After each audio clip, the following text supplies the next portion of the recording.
காதல் பொல்லாதது, ஒரு காவல் இல்லாதது.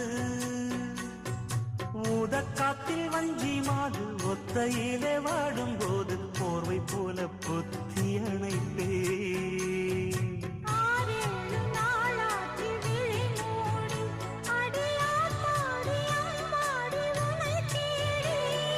நீதானே மானே என் இளஞ்சோடி, உனை நீங்காது என்றும் என் உயிர் நாடி.